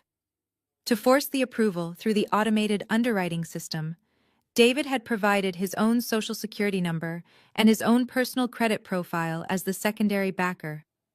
He assumed that once the money was safely washed through Jamal's tech startup, the secondary liability would never matter. He thought he was playing the system, but he was actually wrapping a titanium noose around his own financial throat. I deployed a specialized legal hold code into the bank's fraud detection algorithm. I specifically flagged the primary borrower's signature as under active federal dispute. By implementing this exact code, I triggered a very specific banking protocol. When a primary signature is contested for felony forgery, the lender immediately isolates the collateral, which was my house, and shifts the entire debt burden directly to the verified secondary guarantor. The system processed my command in milliseconds. I watched the digital ledger update in real time. The $800,000 debt was permanently severed from my property deed and legally bolted to David's Social Security number. He was now solely responsible for nearly $1 million in fraudulent debt, and the bank would demand immediate repayment the second the forgery was officially confirmed. The first half of the kill switch was locked. Now I needed to secure the cash. I switched tabs and opened the tracking portal for Jamal's corporate receiving account. Special Agent Carter had already done her part by securing the federal magistrate order, but I needed to verify the exact status of the incoming wire. The money was scheduled to hit Jamal's ledger at 9 in the morning, exactly when his press conference began. I reviewed the code structure of the federal freeze. It was a masterpiece of financial trap-laying. When the wire transfer arrived, the bank would accept the deposit and reflect the new balance on Jamal's user dashboard. If he logged into his mobile application, it would proudly display a balance of $800,000. But the actual liquidity was entirely quarantined in a hidden federal escrow vault. It was a phantom balance. If Jamal attempted to wire a single dollar to his angry investors or swipe his corporate debit card for a cup of coffee, the transaction would trigger a hard decline and an immediate locked account notification citing federal money laundering statutes.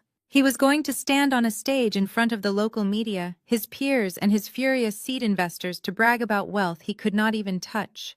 He was going to pull up his dashboard to prove his success, and in doing so, he would provide undeniable public evidence that he had received stolen funds. I verified every single line of code and every routing number. The trap was flawless. There were no loopholes, no technical errors, and absolutely no escape routes. David was bankrupt and facing federal prison. Jamal was walking into a spectacular public humiliation that would end with his arrest. Brenda and Rachel were about to lose their human cash register and their luxurious lifestyles in one devastating blow. I closed the laptop and listened to the motel refrigerator hum. The digital architecture of their destruction was complete. I walked over to the closet, running my hand along the crisp fabric of my navy blue power suit. In just a few hours, the Seattle sun would rise, shattering their grand illusion completely. I was fully prepared for war. Even though I had closed my laptop, my mind was racing with the precision of a ticking clock. I slipped out of bed and turned on the single flickering overhead lamp of the motel room. The digital traps were perfectly set, but a forensic accountant knows that physical evidence is the ultimate weapon in a public confrontation. I walked over to the small wooden desk where I had placed the black leather binders earlier that day. I needed to review every single page one last time to ensure absolute perfection before the sun came up. I opened the first binder, which was entirely dedicated to David's forgery. I flipped through the towering stacks of irrefutable financial evidence. First were the certified bank statements showing the exact moment my $412,000 of retirement funds had been systematically drained. Next were the IP logs I had pulled from the mortgage lender's administrative portal. These logs definitively proved that the forged equity loan application was submitted from the specific router located inside my Seattle home. I had even printed the geolocation data pinning the digital signature to the exact 15-minute window when David and the fake notary were standing in my foyer. The second binder contained the IRS wire fraud reports. Special Agent Carter had officially stamped them with federal seals, and I had paid the 24-hour print shop extra to reproduce them in high-resolution color. I ran my fingers over the crisp paper, feeling the weight of the federal statutes printed at the bottom of each page. These were not just spreadsheets, these were the documented ironclad receipts of their arrogance. I had printed copies of the Tesla lease, the Hermes receipts, and the screenshots of Rachel's social media posts. I had even included a full transcript of Brenda's malicious voicemail complete with timestamp data. Every single lie they had ever told was now bound in black leather ready to be deployed. I closed the binders, stacking them neatly into my heavy leather briefcase. It weighed almost 20 pounds, but it felt incredibly light. It was the weight of my freedom. I turned my attention to the small closet in the corner of the room. I had already steamed my clothes, but I took them out and laid them across the bed, analyzing my armor for the morning. In the corporate world, what you wear during a hostile takeover is just as important as the numbers you bring to the table. I had chosen a tailored navy blue power suit with razor-sharp lapels. It was a suit that commanded immediate authority. Underneath, I paired it with a crisp white silk blouse. My shoes were black leather pumps, designed for confident strides on marble floors. There would be no hesitation in my steps today. I took a long, hot shower, letting the cheap motel water wash away the last remaining traces of the woman who had cried on her bathroom floor just 48 hours ago. When I stepped out, I dried my hair and pulled it back into a sleek, tight bun. There would be no loose ends today, literally or metaphorically. I applied minimal makeup, just enough to highlight the cold, calculating intensity in my eyes. I looked into the spotted bathroom mirror and did not recognize a victim. I saw a senior forensic auditor about to execute a flawless financial demolition. By 6:30 in the morning, I was fully dressed and packing my remaining electronics into my carry-on bag. I wiped down the motel desk, ensuring I left no trace of my makeshift command center. I grabbed the heavy leather briefcase and walked out of room 12, locking the door behind me. The morning air was crisp and cold, biting at my cheeks as I walked to Nancy's silver sedan, which she had graciously allowed me to keep for the weekend. I placed the briefcase on the passenger seat like a VIP guest. I started the engine and merged onto the interstate, heading straight for the downtown financial district. The morning traffic was light, giving me plenty of time to mentally rehearse the sequence of events. Jamal's press conference was scheduled for 9 o'clock in the main ballroom of the Grand Azure Hotel. The hotel was a monument to excess, featuring towering glass walls and imported Italian marble, which made it the perfect backdrop for a fake tech millionaire. I pulled into the underground parking garage of the hotel at 8:15. I found a spot near the elevator bank and turned off the engine. I took a deep breath, letting the cool air condition fill my lungs. This was the calm before the storm. I watched other professionals in expensive suits walk from their cars to the elevators, completely oblivious to the absolute carnage that was about to unfold in the ballroom above them. I checked my watch one last time. 8:20. I grabbed the handle of my briefcase, feeling the cold leather against my palm. I stepped out of the car, the sharp click of my heels echoing off the concrete walls. It was time to introduce them to reality. I walked through the ornate glass doors of the Grand Azur Hotel exactly at 9 o'clock. The lobby was a symphony of wealth with massive crystal chandeliers casting fragmented light over polished marble floors. A large digital sign near the elevator bank proudly announced the event. Next Gen Innovations Capital Launch Press Conference Grand Ballroom. I followed the velvet ropes toward the event space, the heavy leather briefcase pulling down on my shoulder. The closer I got, the louder the ambient noise became. Jamal had really pulled out all the stops to build his final illusion. The double doors to the grand ballroom were propped wide open, guarded by two men in cheap dark suits trying to look like high-end security. I slipped past them, blending in perfectly with the crowd of local business reporters and nervous investors. The room was packed. Over 100 chairs were arranged in neat rows facing a massive stage equipped with a digital projector screen and professional lighting. Waitstaff wove through the aisles carrying trays of champagne and miniature pastries. It was a grotesque display of fake prosperity funded entirely by my stolen equity. I moved toward the side aisle, finding a spot near one of the large marble pillars. From there I had a perfect unobstructed view of the front row. And there they were. The architects of my intended destruction sitting together in absolute smug satisfaction. David was wearing a custom-tailored gray suit that I recognized immediately.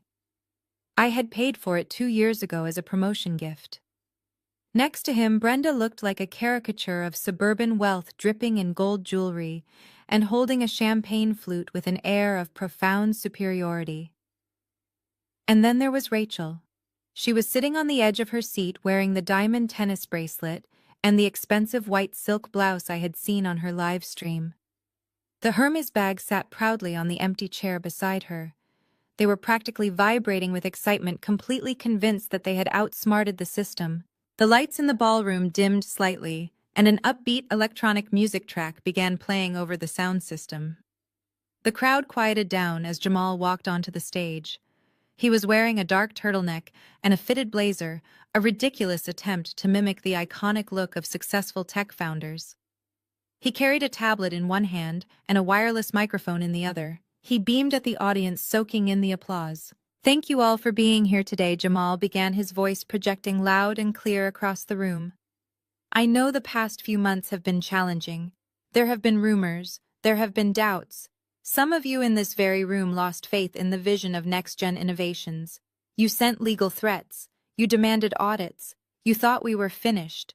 He paused, pacing slowly across the stage, letting the silence build.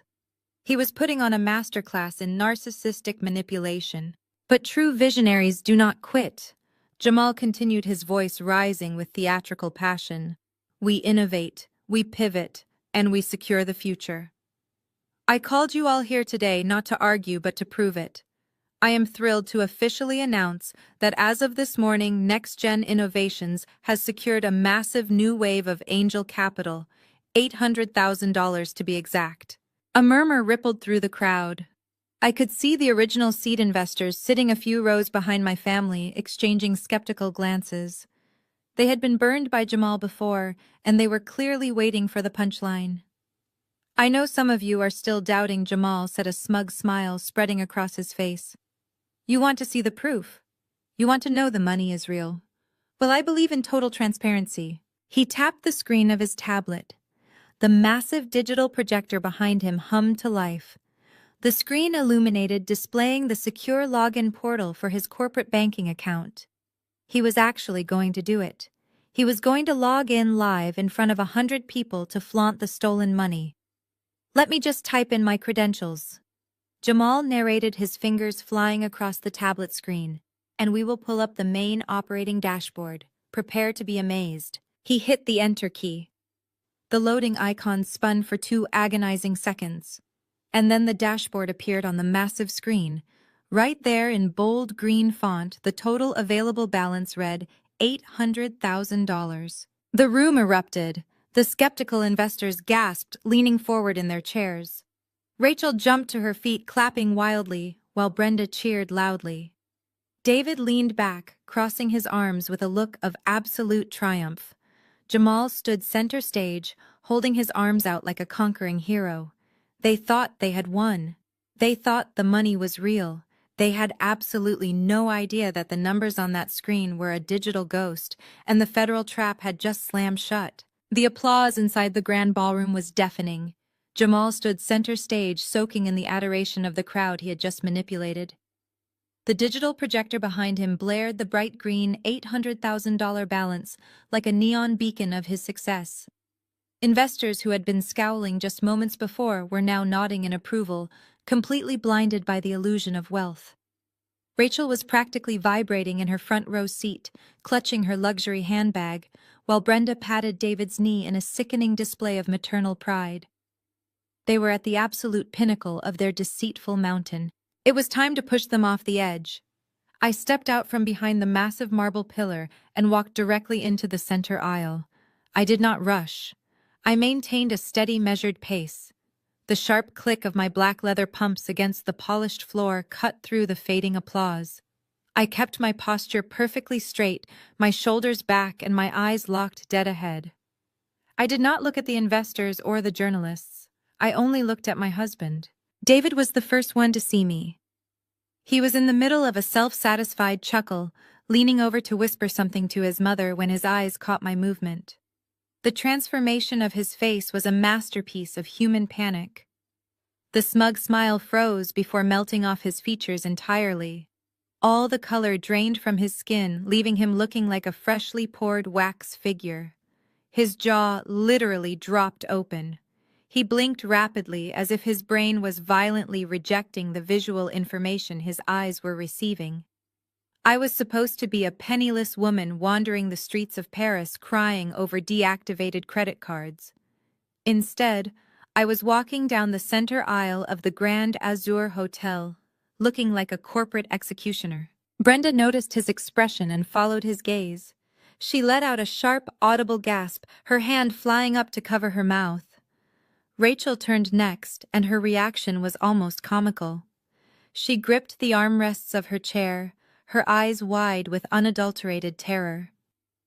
On stage, Jamal was still oblivious, continuing to ramble about his visionary business strategy, but the front row of his audience had completely stopped breathing. For a few seconds, David was paralyzed by sheer shock.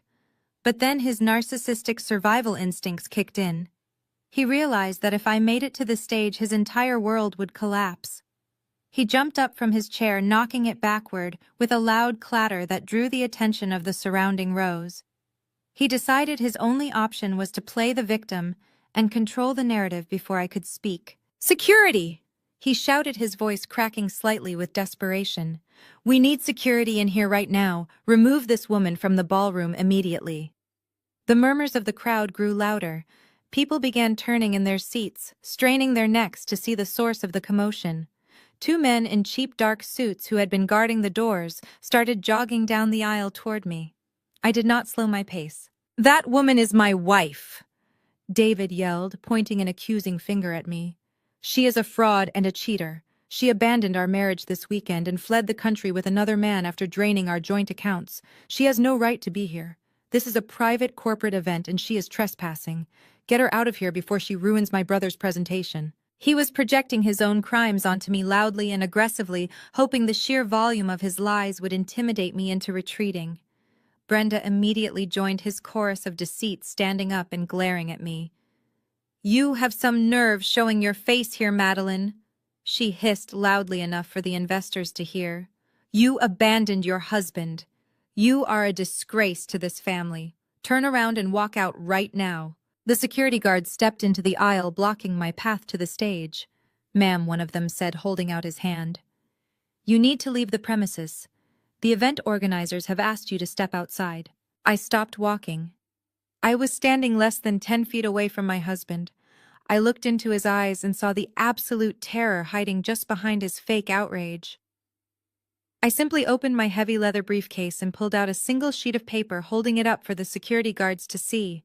It was the federal wire fraud report officially stamped by the Internal Revenue Service. "I am a senior forensic auditor," I said, my voice low, cold, and completely unbothered.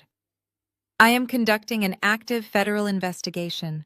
Now please step aside or face the absolute worst legal consequences available immediately." The security guards took one look at the official federal seal stamped on the document and instantly stepped backward. They were paid $15 an hour to stand by a door not to interfere with a federal investigation. I did not even wait for them to fully clear the path. I pushed past them, my eyes fixed entirely on the small audio-visual control table situated just to the left of the main stage. David was in full-blown panic mode now. He scrambled out from behind his chair, lunging toward me. "Madeline, have you lost your mind?" he screamed, his voice cracking. "You cannot do this. You are ruining everything." I completely ignored his existence. I walked straight past him, leaving him grasping at the empty air. The audio-visual technician, a young man wearing a black polo shirt, stared at me with wide eyes as I approached his station. "Step away from the soundboard," I commanded, my tone leaving absolutely zero room for negotiation. He raised his hands in surrender and quickly rolled his chair back. I reached into my blazer pocket and pulled out my secondary burner phone. I grabbed the main auxiliary input cable that was feeding the pre-presentation music into the massive ballroom speakers. I plugged the jack directly into my device. On the stage, Jamal finally realized that his grand illusion was collapsing.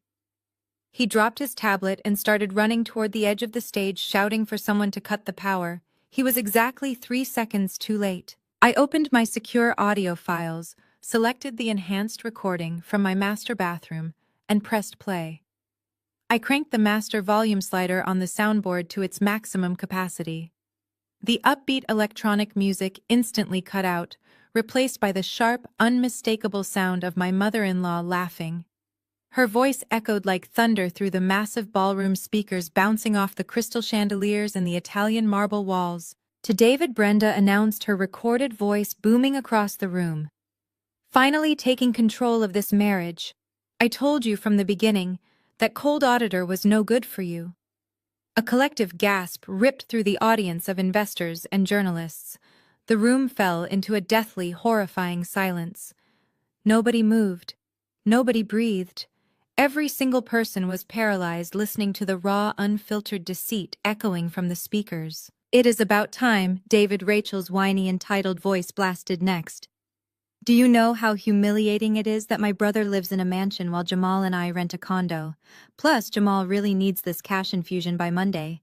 The investors are threatening to call the federal authorities." Down in the front row, Rachel clamped her hands over her ears as if she could physically block out the sound of her own confession. Jamal froze on the edge of the stage, his face turning an ashen shade of gray. The seed investors, sitting just a few rows back, immediately started pulling out their smartphones, pointing their cameras directly at the stage and hitting record. But the absolute worst was yet to come. I stood calmly by the soundboard, watching my husband. David looked like a man standing on the gallows, waiting for the floor to drop. "For $5,000 cash, I am whatever you want me to be." David, the gravelly voice of Greg, the fake notary, echoed loudly.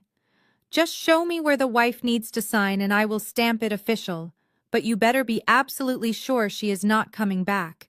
If the bank calls her to verify the loan, we are all going to federal prison." "She is not coming back," David's recorded voice sneered, filling the grand ballroom with his profound arrogance. "Her flight to Paris takes off in exactly 40 minutes. As soon as her plane is in the air, I am calling the credit card companies to report her cards stolen. I want her completely stranded when she lands in France." The journalists in the room were typing frantically on their laptops. The local business reporters recognized a massive corporate scandal unfolding right before their eyes. The investors who Jamal had just mocked began standing up from their chairs, their faces twisted in absolute fury. They had just been told that the $800,000 angel investment saving their money was actually the result of a highly illegal forged mortgage scheme. "Done deal," Greg's voice announced, followed by the heavy mechanical thud of the fake notary stamp. "Man, this is a lifesaver," Jamal's voice echoed, cementing his complicity. "When this $800,000 hits my business account on Monday morning, I can finally pay them their dividends and get them off my back." I reached down and paused the audio. The silence that followed was heavier than concrete. It pressed down on the room, suffocating the remaining oxygen.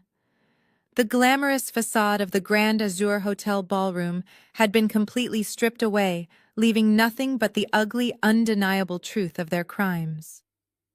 I looked at David, who was now hyperventilating, his chest heaving as he backed away from the crowd. Jamal was gripping the microphone stand on the stage, looking like he was going to be physically sick. The audio drop was a flawless execution. I had forced them to broadcast their own confessions to the exact people they were trying to defraud. The audio drop was a flawless execution. I had forced them to broadcast their own confessions to the exact people they were trying to defraud. The heavy silence in the ballroom shattered into absolute chaos. Dozens of investors surged forward from their seats, shouting angrily at the stage. The journalists scrambled toward the front rows, flashing their cameras and holding up digital audio recorders. David was entirely cornered, backed against the edge of the stage with nowhere to run. He looked frantically at his mother, but Brenda was frozen, clutching her gold necklace as if it could shield her from federal prison. But it was Rachel who truly unraveled. She had spent her entire life shielded from consequences, believing her golden child status made her untouchable. The prospect of losing her luxury condo, her designer bags, and her perfectly curated social media life was simply too much for her fragile ego to process. Her face flushed a violent shade of red. She could not accept public defeat from the sister-in-law she had spent years mocking. She pushed past her mother and stomped up the short staircase to the main stage, her designer heels hitting loudly against the wood. Jamal was still gripping the main microphone stand, staring blankly at the angry crowd. Rachel shoved him aside, her acrylic nails digging into the plastic casing of the microphone as she ripped it from his hands. She glared down at me, her eyes wide with a manic, desperate energy. The feedback from the speakers shrieked for a brief second before her shrill voice echoed through the room. "It does not matter what you recorded, Madeline," she screamed, pointing a shaking finger directly at my face. "You are just a jealous, bitter woman who cannot stand to see my husband succeed. So what if David signed your name? You owed us that money anyway. You have been hoarding that massive house while we struggled, and we simply took what was rightfully ours. The bank already approved the paperwork. The $800,000 is already sitting right there in Jamal's account." She gestured wildly toward the massive projector screen where the bright green bank balance was still glowing. "You are too late," she continued, her voice reaching a hysterical pitch. "The money is ours now. You have no credit cards, you have no cash, and you do not even have a house anymore. You are homeless, Madeline. Now get out of my husband's press conference before I have you arrested for trespassing." Rachel stood on the stage, panting heavily, a triumphant sneer plastered across her face. She truly believed she had just delivered a devastating final blow. But as the echo of her screaming faded, the room fell into a different kind of silence. It was the silence of absolute disbelief. Down in the front row, David buried his face in his hands, letting out a loud, pathetic groan. Jamal stared at his wife as if she had just grown a second head. Even the angriest investors stopped shouting and simply stared at her in shock. Rachel, in her blind panic and arrogant rage, had just committed the ultimate legal suicide. She had stood in front of a room full of defrauded investors, local media reporters, and rolling cameras, and publicly admitted that the recording was entirely authentic. More importantly, she explicitly confirmed that the $800,000 angel investment displayed on the projector was actually the direct result of a forged mortgage application. She had effectively confessed to felony conspiracy, wire fraud, and receiving stolen funds all into a live microphone. She had tied the forged loan directly to Jamal's corporate account, completely destroying any possible defense Jamal might have used about not knowing where the money came from. She had gift-wrapped their guilt and handed it to the federal government with a neat little bow on top. I adjusted my blazer, ensuring I looked perfectly composed before delivering the final strike. I maintained my perfectly calm expression. My lack of reaction seemed to infuriate her even more. She gripped the microphone tighter, waiting for me to break down crying or run out of the room in shame. Instead, I slowly walked up the 3 carpeted steps onto the stage. The security guards did not even try to stop me this time. Jamal instinctively took a step back as I approached. I reached out and calmly pulled the microphone from Rachel's trembling hands. "You are absolutely right, Rachel," I said, my voice projecting clearly across the ballroom. "The $800,000 does appear to be sitting right there in Jamal's corporate operating account. It is a very impressive number. But since you are so eager to talk about banking logistics, let us take a closer look at what that number actually means. Because, as I mentioned earlier, I am a forensic accountant, and you are fundamentally misunderstanding how the federal financial system works." I turned back to the audio-visual technician who was still sitting frozen in his chair. "Hand me the primary HDMI cable," I instructed, holding out my hand. He scrambled to unplug the cord from Jamal's wireless receiver and handed it to me. I plugged it directly into my heavy encrypted laptop. I tapped a few keys, bypassing the hotel network and casting my screen directly onto the massive digital projector behind Jamal. The bright green $800,000 balance that Jamal had been so proudly displaying vanished. In its place, a stark gray and red federal banking interface appeared. Rachel squinted at the screen, her grip on the microphone loosening. "What is this?" she demanded, her voice losing its hysterical edge and dropping into confusion. "What are you doing?" "I am giving you a free lesson in high-level corporate finance," I replied, turning to face the crowd of investors. "When a massive wire transfer is initiated through the federal banking system, it hits the receiving account in two distinct phases. The first phase is the ledger balance. This is the number that shows up on your mobile banking application. It is designed to let you know the funds have arrived. That is the exact number Jamal showed you 5 minutes ago." I pointed a laser pointer at the massive screen circling the top row of data. "But the second phase is called available liquidity," I explained. "And that is where things get incredibly problematic for your husband, Rachel." I clicked a drop-down menu on my dashboard, expanding Jamal's corporate account profile. A flashing red banner appeared across the top of the screen, reading "Federal Escrow Hold Pursuant to Title 18 U.S. Code, Section 1343. A collective murmur of shock rippled through the audience. The business journalists were typing frantically, capturing every single word on their screens. "What does that mean?" Rachel asked, her voice trembling. "It means the $800,000 is a ghost," I said, my voice echoing off the marble walls. "The money physically left the mortgage lender, but it never actually entered Jamal's operational account. It was intercepted by the Internal Revenue Service Fraud Division yesterday afternoon. The funds are currently sitting in a locked federal escrow vault. Jamal has a ledger balance of $800,000, but his actual available liquidity is exactly zero." Jamal snatched his cell phone from his pocket, his hands shaking violently. He frantically tapped his screen, opening his mobile banking application. I watched him try to initiate a standard transfer of $10 to his personal checking account. The massive screen behind us, which was mirroring the banking network's backend, registered his attempt in real time. A loud, obnoxious error buzzer sounded from my laptop. On the projector, a massive red box popped up over Jamal's account details. "Transaction declined. Account frozen for suspected wire fraud." Jamal stared at his phone as if it had just caught fire. "No," he whispered, his voice cracking. "No, this cannot be right. The money is there. The money is mine." "The money belongs to the federal government as evidence, Jamal," I corrected him, stepping closer to the edge of the stage. "Did you really think you could forge a mortgage document using my premarital asset and just walk away clean? Did you think a senior forensic accountant would just sit in a motel room and let you steal $1 million? I did not just catch you, I built a cage around your entire financial existence and locked the door from the outside." Rachel stumbled backward, the microphone slipping from her hands and bouncing off the carpeted stage with a loud thud. The diamond tennis bracelet on her wrist suddenly looked incredibly heavy. "You are lying," she stammered, her eyes darting between me and the angry crowd of investors. "David, tell them she is lying. Tell them the money is ours." But David could not say a word.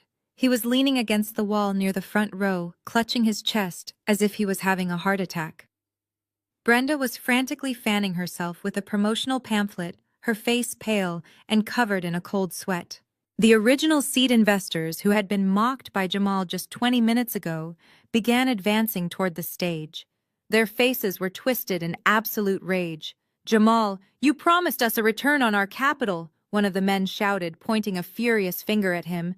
"You told us this was a legitimate venture capital injection. You lied to us to cover up a felony." Jamal raised his hands defensively, backing away from the angry investors. "Wait, everyone just calm down," he pleaded, his voice entirely stripped of its former arrogance. "This is a misunderstanding. It is a technical error. You cannot fix federal wire fraud, Jamal," I said coldly. "And unfortunately for your brother-in-law, the technical errors do not stop here. Because while you have $0, David is about to realize he has significantly less than that." I turned my attention away from Jamal and focused entirely on my husband. David was still leaning heavily against the wall, trying to catch his breath. His custom-tailored gray suit suddenly looked entirely too big for his shrinking posture. I tapped the keyboard of my laptop, switching the projector screen from Jamal's frozen corporate account to a different federal banking document. This new screen displayed the internal underwriting profile for the forged home equity line of credit. "Look closely at the screen," David Way instructed, my voice cutting through the rising panic of the ballroom. "When you forged my signature to steal my premarital asset, you made a catastrophic structural mistake. You knew the bank would require a secondary guarantor to approve a loan of that magnitude. So you boldly provided your own social security number and your own credit profile to push the paperwork through their automated system. You assumed you would just wash the money through Jamal's company and I would be the only one losing a house." David stared at the massive projector screen, his eyes locking onto his own social security number, which I had partially redacted for public display but was undeniably his. He swallowed hard, a bead of sweat rolling down his pale forehead. "But here is the beautiful thing about corporate banking compliance." I continued, taking a slow step toward him. "When a primary borrower officially flags a mortgage application for felony forgery, the bank initiates an immediate protective protocol. The system completely severs the fraudulent debt from the targeted collateral. My house is entirely safe. The bank released the lien on my property at exactly 2:15 this morning." Brenda let out a small, pathetic whimper from the front row. "What does that mean, David?" she asked, her voice trembling with a terrifying realization. "What did you do?" "I will tell you exactly what he did, Brenda," I answered for her. "Because the primary signature was proven to be a forgery, the bank automatically shifted the entire weight of the loan onto the verified secondary guarantor. The loan is no longer secured by my real estate. It is an unsecured personal debt legally bolted to David's identity." David gripped his chest, his knees buckling slightly. "No," he wheezed, shaking his head. "They cannot do that. The money was never spent. The money is frozen. That is the absolute best part." "David." I smiled, a cold, ruthless smile that reached all the way to my eyes. "The bank does not care that the Internal Revenue Service seized the cash. As far as the lender is concerned, they successfully dispersed the funds based on your fraudulent application. And because those funds were immediately flagged in an active federal money laundering investigation, it triggered a catastrophic default penalty in your lending contract." I clicked a button highlighting the final balance at the bottom of the projected document. "You do not just owe them $800,000, David," I announced, the number echoing loudly in the silent room. "With the immediate default penalty, the maximum interest acceleration, and the federal fraud fines, you currently owe the bank $940,000. And because the loan is in immediate default, that entire amount is payable today, right now. You are completely bankrupt." The magnitude of the financial ruin hit him like a physical freight train. David collapsed onto his knees, hitting the polished marble floor with a heavy thud. He covered his face with his shaking hands, letting out a sound that was half sob and half scream. The brilliant, manipulative mastermind who had plotted to strand me in Paris with no money was now kneeling on the floor of a luxury hotel, owing nearly $1 million he could never repay. Brenda dropped her expensive champagne flute. The crystal shattered against the floor, spraying expensive alcohol over her designer shoes. She dropped to her knees next to David, grabbing his shoulders. "Tell me she is lying." "David," she shrieked, her carefully constructed suburban elegance completely dissolving into sheer panic. "Tell me you did not ruin us.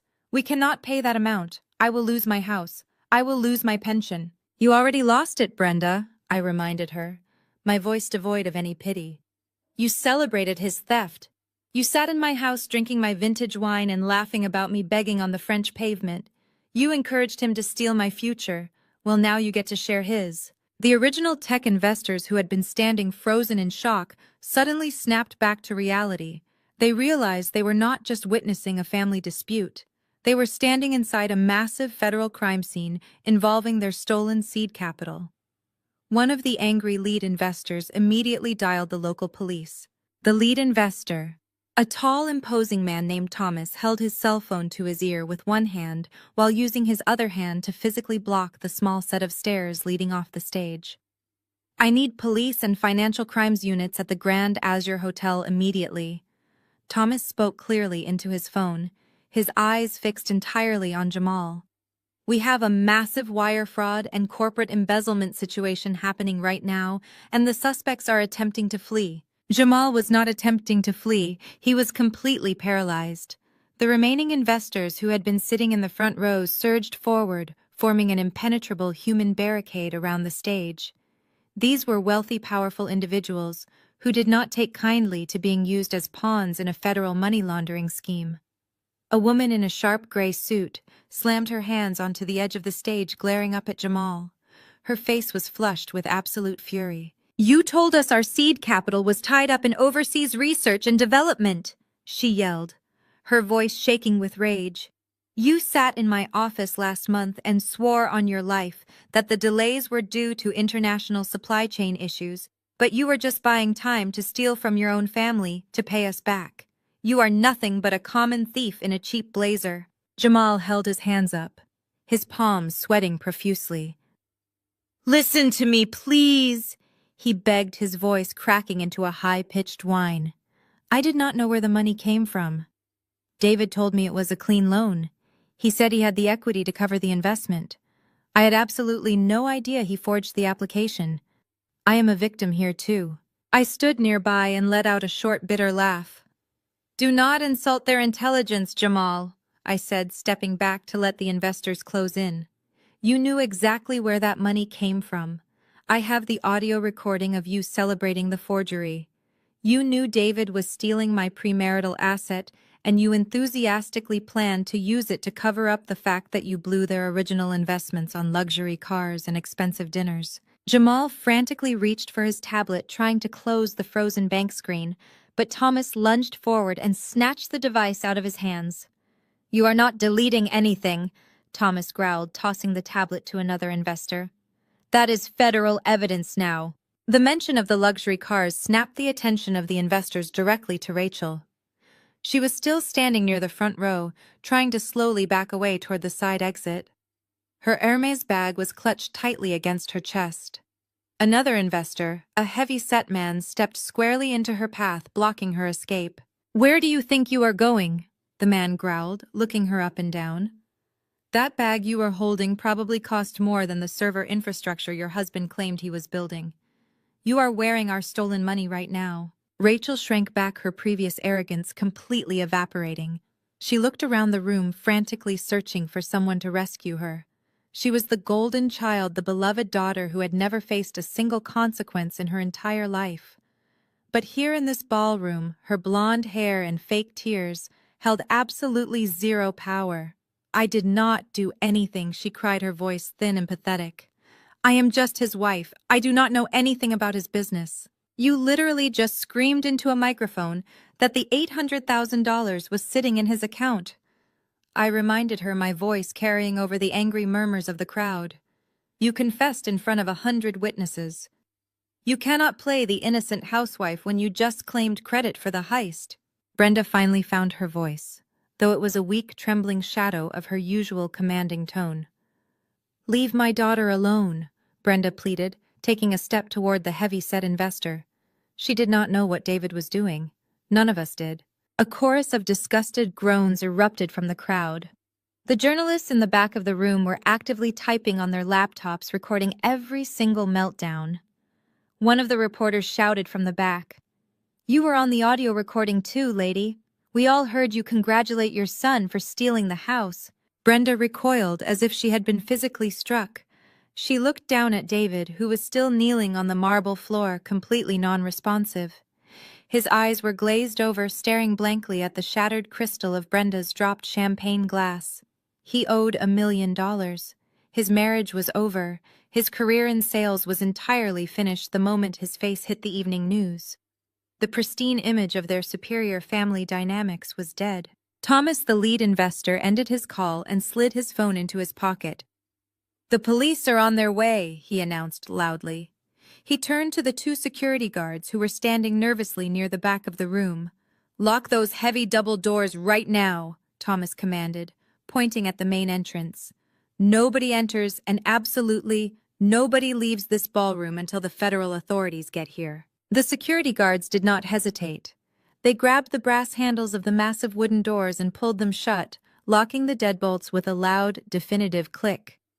The illusion of the successful tech bro and the perfect wealthy family was completely shattered, turning the grand ballroom into an upscale holding cell. I stood quietly near the projector screen, watching the rats panic as the ship finally sank beneath the waves. The heavy wooden doors of the grand ballroom remained firmly locked, guarded by the two security personnel who had finally realized the severity of the situation. Inside, the atmosphere was suffocating. The air was thick with the scent of expensive perfumed stale champagne and absolute panic. I stood near the edge of the stage, my posture perfectly straight, holding my heavy leather briefcase. I did not need to say another word. The digital projector screen displaying David's monumental default penalty was doing all the talking for me. Less than 10 minutes after Thomas made his phone call, the heavy doors were pushed open from the outside. A team of 4 plainclothes detectives wearing badges on lanyards around their necks stepped into the ballroom, followed closely by 2 uniformed police officers. The lead detective, a tall woman with sharp eyes and a no-nonsense demeanor, scanned the chaotic room. "Who called this in the lead?" Detective asked, her voice cutting through the angry murmurs of the crowd. "I did," Thomas said, stepping forward and pointing directly at Jamal and David. These 2 men just attempted to pass off an $800,000 forged mortgage loan as legitimate venture capital. They committed federal wire fraud, and they just confessed to it in front of 100 witnesses. The detective looked at Thomas and then shifted her gaze to me. She immediately recognized the black leather briefcase and my professional stance. "Are you the forensic accountant who flagged the wire transfer with the Internal Revenue Service?" she asked. "Yes, I am," I replied, stepping forward and opening my briefcase. "My name is Madeline. I have a comprehensive evidence dossier prepared for you. It includes the forged loan application, the digital IP logs proving the application was submitted from my husband's residential network, the bank statements tracking stolen retirement funds, and the audio recording of the conspiracy taking place." I handed her the first black binder.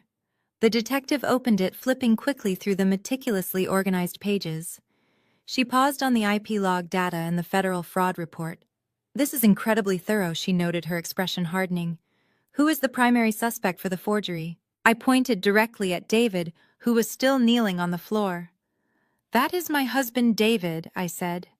"He forged my signature on the primary borrower line and used his own social security number as the secondary guarantor to push the loan through the automated system."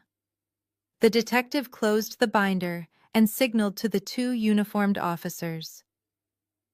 "Gentlemen," the detective instructed, pointing at David, "place that man in custody." The officers moved quickly across the polished marble floor. David did not even try to resist. He was completely broken, staring blankly ahead as the officers pulled his arms behind his back. The sharp metallic click of the handcuffs echoing in the silent ballroom sounded like a final, definitive punctuation mark on our marriage. "No," Brenda screamed. The sound tore from her throat, shattering the quiet tension. She lunged forward, grabbing the arm of one of the officers. "You cannot take him. He is a good man. He did not mean to hurt anyone. He was just trying to help his brother." "Ma'am, step back right now or you will be arrested for interfering with an investigation," the officer warned, his voice stern. Brenda ignored him, her eyes wild with desperation. She turned to me, dropping to her knees. Her expensive gold jewelry clinked against the floor. "Madeline, please." She sobbed, tears streaming down her face, ruining her perfect makeup. Please tell them it was a mistake. Tell them you gave him permission. He is my son. He cannot go to prison. He will not survive it. I looked down at the woman who had spent 5 years treating me like a disposable asset. I looked at the woman who had laughed at the thought of me begging on the streets of Paris.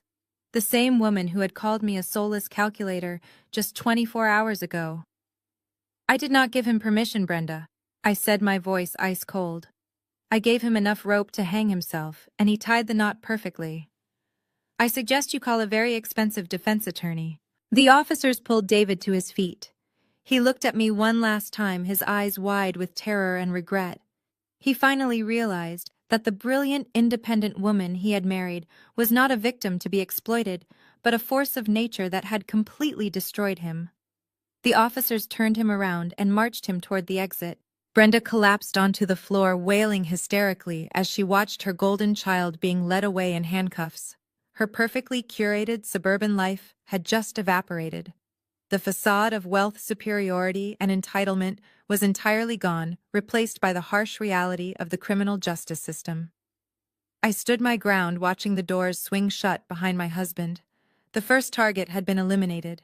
Now it was Jamal's turn to face the music. The lead detective turned her sharp gaze away from the closing doors and locked eyes with Jamal, who was still standing rigidly on the stage. She pulled a secondary folder from her jacket. Mr. Jamal Washington, you are the registered owner of Next Gen Innovations, correct? She asked, her tone completely devoid of warmth. We have a federal freeze order on your corporate accounts and a warrant to seize all digital assets related to your suspected money laundering operation. Jamal physically recoiled, as if the detective had pulled a weapon. The confident tech visionary who had strutted across this stage just 30 minutes ago was completely gone. In his place stood a terrified coward, desperately looking for an escape hatch. And when a coward is backed into a corner, they always turn on their own. It was not my idea, Jamal shouted, his voice cracking as he pointed a shaking finger directly at Rachel. I had nothing to do with the forgery. It was all her family. David came to me with the plan. He said he had access to $1 million and just needed a place to park it. Rachel gasped, taking a step back as if Jamal had physically slapped her. Jamal, what are you doing? She cried, her face twisting in agony. We are a team. We are in this together. We are not a team. Jamal screamed, his panic overriding any lingering affection he might have had for his wife. I am a legitimate businessman. You and your psychotic brother dragged me into this federal mess. You were the one complaining about living in a condo. You were the one demanding a luxury lifestyle while my company was struggling. I only took the money because you threatened to leave me if I did not keep funding your shopping addiction. The entire ballroom watched in stunned silence as the fake empire completely cannibalized itself. The investors who had just been furious with Jamal were now watching him throw his own wife to the wolves with absolute disgust. You are a liar! Rachel shrieked, tears ruining her mascara. You bought that Tesla. You rented the penthouse. You wanted to look like a millionaire for your stupid internet followers. You knew exactly where David got that money. I am filing for divorce today, Jamal announced loudly, turning back to the detectives in a desperate plea for clemency. I am severing all legal ties with this woman and her entire criminal family. I will cooperate fully with the investigation. I will testify against David.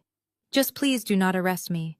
I am a victim of their manipulation. The lead detective simply raised an eyebrow, thoroughly unimpressed by his pathetic display of betrayal. You can explain all of your victimization to the federal prosecutor, she said coldly. But right now you are coming with us for questioning regarding the receipt of stolen federal funds. Read him his rights. 2 more plainclothes officers stepped onto the stage, grabbing Jamal's arms. He did not fight them, but he continued to loudly proclaim his innocence and his hatred for Rachel's family as they marched him down the stairs. Rachel watched him go, her mouth hanging open in complete shock. The man she had just praised as a genius had publicly humiliated her, dumped her, and blamed her for a federal crime, all within the span of 2 minutes. She sank into an empty chair, burying her face in her hands and sobbing loudly. Down on the floor, Brenda had witnessed the entire collapse. Her son was in handcuffs. Her son-in-law had just abandoned her daughter. Her family was completely and utterly destroyed. She looked up at me, her eyes red and swollen. She crawled across the marble floor, closing the distance between us until she was kneeling directly at my feet. "Madeline, please!" She begged, her voice a raspy whisper. "Please, I am begging you. You have made your point. You won. You proved you are smarter than all of us. But please do not do this. You are family. You cannot send my son to prison." I looked down at her, feeling absolutely nothing. The woman who had tormented me for years was now groveling on the floor of a luxury hotel, begging for mercy she had never once extended to me. "Withdraw the charges," Brenda pleaded, grabbing the hem of my navy blue skirt. "Call the bank. Tell them you will pay the penalty. You have a high-paying job, Madeline. You can afford it. If you do this, David goes to federal prison. Rachel will be left with nothing. Our entire family will be ruined. Please have a heart." I gently but firmly pulled my skirt out of her grasp, taking a deliberate step back. "I do have a heart, Brenda," I replied, my voice echoing slightly in the quiet room. "But as you so accurately pointed out on my voicemail last night, I am also a soulless calculator. And right now the math simply does not work in your favor. Federal wire fraud is not a customer service complaint. I cannot just call the manager and cancel the investigation. The evidence has been submitted, the warrants have been signed, and the federal government is now fully in charge of your family's future." Brenda let out a heartbreaking wail, curling into a ball on the polished floor. The remaining investors began to slowly file out of the ballroom, shaking their heads in disbelief at the absolute wreckage they had just witnessed. The detectives began bagging Jamal's laptop and tablet as evidence. I stood perfectly still, watching the final remnants of their toxic dynasty burn to the ground. There was only one final piece of business left to handle. I looked down at Brenda, who was still rocking back and forth on the cold marble floor, clutching her ruined pearls. She was a broken woman, mourning the sudden brutal death of an empire built entirely on lies and unearned privilege. She looked up at me one last time, her tear-streaked face pleading for a shred of the empathy she had spent 5 years trying to systematically beat out of me. But the well of my compassion was completely dry. I felt no anger, no sorrow, and absolutely no pity for the pathetic figure groveling at my feet. "You stole my future to fund your vanity," I said, my voice steady and utterly resolute, cutting through the ambient noise of the ballroom. "You sat in my house drinking my wine and laughed while your son plotted to leave me stranded and penniless in a foreign country. You wanted to play a high-stakes game of financial warfare, but you completely forgot who you invited to the table." I adjusted the strap of my heavy leather briefcase, settling it comfortably on my tailored shoulder. "I am an auditor, Brenda. I do not forgive and I do not forget. I just balance the books." I turned my back on her wailing form and walked down the center aisle of the Grand Azure Hotel ballroom. I did not look back at Rachel, who was still sobbing hysterically in the front row, burying her face in her empty hands. I did not look at the detectives securing the crime scene or the investors giving their official statements. I walked out through the heavy wooden doors across the crystal-lit lobby and stepped out into the crisp morning air of downtown Seattle. For the first time in 5 long years, I could finally breathe. Fast forward 6 months. The crisp autumn wind swept through the trees of my backyard, sending a beautiful cascade of orange and gold leaves fluttering onto the wooden patio. The seasonal shift perfectly mirrored the massive transformation my life had undergone. The federal justice system moves with a brutal, terrifying efficiency when handed a perfectly organized evidence dossier. David accepted a sweeping plea deal to avoid a lengthy, drawn-out public trial. He was currently serving a 72-month sentence at a federal correctional institution in California. The $940,000 banking penalty survived his subsequent bankruptcy, filing anchoring him to a lifetime of inescapable financial ruin. Jamal fared no better. The Internal Revenue Service tore his fake tech startup apart, exposing years of wire fraud and brazen investor embezzlement. He was sentenced to 5 years in federal prison and slapped with massive restitution orders. The divorce papers Rachel desperately filed did nothing to shield her from the devastating fallout.